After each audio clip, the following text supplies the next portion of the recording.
Social ಮೀಡಿಯಾದಲ್ಲಿ ನಿಮ್ಮ ಬಗ್ಗೆ ಯಾರು ಆಗಿರ್ಬೋದು, ಚಂದನ್ ಶೆಟ್ಟಿ ಅವ್ರ ಬಗ್ಗೆ ಆಗಿರ್ಬೋದು, ಒಂದಷ್ಟು ಟ್ರೋಲ್ಸ್ ವೈರಲ್ ಆಗಕ್ಕೆ ಶುರುವಾಗುತ್ತೆ. ಬಿಕಾಸ್ ಅವರ ಡಿವೋರ್ಸ್ ಆದ ನಂತರ ಅವ್ರ ಹೆಸರಿನ ಜೊತೆ ನಿಮ್ಮ ಹೆಸರು ತಳಕಾಗುತ್ತೆ, ಮದುವೆ ಆಗ್ತಿದ್ದಾರೆ ಅನ್ನುವಂತ. ಈ ತರ ನೋಡಿದಾಗ ನಿಮ್ ನಗು ಬರುತ್ತಾ ಅಥವಾ ಸೀರಿಯಸ್ ಆಗುತ್ತಾ? ಸೊ ಈ ತರ ನೋಡಿದಾಗ ನಿಮ್ಮ ರಿಯಾಕ್ಷನ್ಸ್ ಏನು ಅಂತ? ಸರ್ ಆನೆಸ್ಟ್ ಆಗಿ ಹೇಳ್ಬೇಕಂದ್ರೆ ಫಸ್ಟ್ ನಗು ಬಂತು ಅಂದ್ರೆ ಮಾಡಿದ ಒಂದ್ ಸಾಂಗಿಗೆ ಎಲ್ಲಿಂದ ಬರುತ್ತೆ ಇದೆಲ್ಲ ಅಂತ ಅನ್ಸ್ತಾ ಇತ್ತು.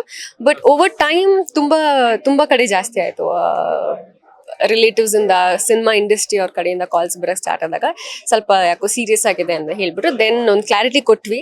And then I think it's fine. So ಆತರ ಯಾವುದೇ ಏನು ಇಲ್ಲ, ಅದು ಎಲ್ಲಿಂದ ಹುಡ್ಕೊಳ್ಳುತ್ತೆ ಏನು ಹೇಳಕ್ಕಾಗಲ್ಲ ಸಮಟೈಮ್ಸ್. ಬಟ್ ಸೊ ಆತರ ಏನು ಒಬ್ಬರ ಪರ್ಸನಲ್ ಲೈಫ್ ಬಗ್ಗೆ ತಿಳ್ಕೊಳ್ಳೋದೇ ಅವರು ಅಫಿಷಿಯಲ್ ಆಗಿ ಅನೌನ್ಸ್ಮೆಂಟ್ ಮಾಡದೆ ಈ ತರ ಮಾಡ್ತಿರೋ ಅಂತವ್ರು ನೀವ್ ಏನು ಹೇಳ್ತೀರಾ ಅಂತ? ಏನ್ ಲೈಕ್ಸ್ ಶೇರ್ಸ್ಗೋಸ್ಕರ ಏನೇನೋ ತಂದಿರ್ಬೇಡಿ. ಸಮಟೈಮ್ಸ್ ಫನ್ನಿಗೆ ಇಟ್ಸ್ ಓಕೆ, ಬಟ್ ಸಮಟೈಮ್ಸ್ ಕೆಲವು ಥಿಂಗ್ಸ್ ಸೀರಿಯಸ್ ಆಗಿ ಕೂಡ ಟರ್ನ್ ಆಗುತ್ತೆ. ಸೊ ಐ ಥಿಂಕ್ ಸ್ವಲ್ಪ ಯೋಚನೆ ಮಾಡಿ ಬಿಫೋರ್ ಏನಾದ್ರು ಟ್ರಾಲ್ ಮಾಡೋದಕ್ಕೆ ಮುಂಚೆ ಅಂತ ಹೇಳೋದಕ್ಕೆ ಇಷ್ಟಪಡ್ತೀನಿ. ಬಹುಶಃ ಎಲ್ಲ ರೂಮರ್ಸ್ಗೂ ಚಂದನ್ ಶೆಟ್ಟಿ ಅವರು ನಿಂದು ಮರ್ಯಾದಕ್ಕೆ ಆಗದಿರೋ ಅಂತ ತರ ಕಾಂಪ್ಲಿಮೆಂಟ್ ಕೊಟ್ಬಿಟ್ರೆ, ಅದ್ರ ಜೊತೆಗೆ ಎಲ್ಲಾ ಕನ್ಫ್ಯೂಷನ್ಸ್ಗೂ ಫುಲ್ ಸ್ಟಾಪ್ ಬಿಟ್ಬಿಟ್ಟು ಬ್ರದರ್ ಅನ್ನೋ ತರ. ಇನ್ನೊಂದ್ಸಲ ಯಾವ ಚಾನೆಲ್ ಅಲ್ಲೂ ಯಾವ ಮೀಡಿಯಾಲೂ ಬರಬಾರ್ದು ಮದ್ವೆ ಆಗ್ತಿದಾರೆ ಏನು ಅಂತ. ಸೊ ಕ್ಲಾರಿಟಿ ಕೊಟ್ಬಿಟ್ಟೆ ಅಷ್ಟೇ. Thank you so much. ಒಳ್ಳೇದಾಗ್ಲಿ. ಬ್ಯಾಕ್ ಟು ಬ್ಯಾಕ್ ಸಿನಿಮಾಗಳ ಮೂಲಕ ಇದೇ ತರ ಎಂಟರ್ಟೈನ್ ಮಾಡಿ. ಒಳ್ಳೇದಾಗ್ಲಿ. All the best. Thank you so much.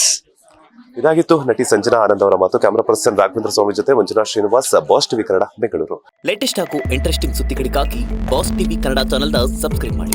ಹಾಗೆಯೇ ಬೆಲ್ ಐಕಾನ್ ಪ್ರೆಸ್ ಮಾಡಿ. ಇದರ ಜೊತೆಗೆ ಫೇಸ್ಬುಕ್, ಇನ್ಸ್ಟಾಗ್ರಾಮ್, ಎಕ್ಸ್ ನಲ್ಲೂ ಮಿಸ್ ಮಾಡದೆ ಫಾಲೋ ಮಾಡಿ.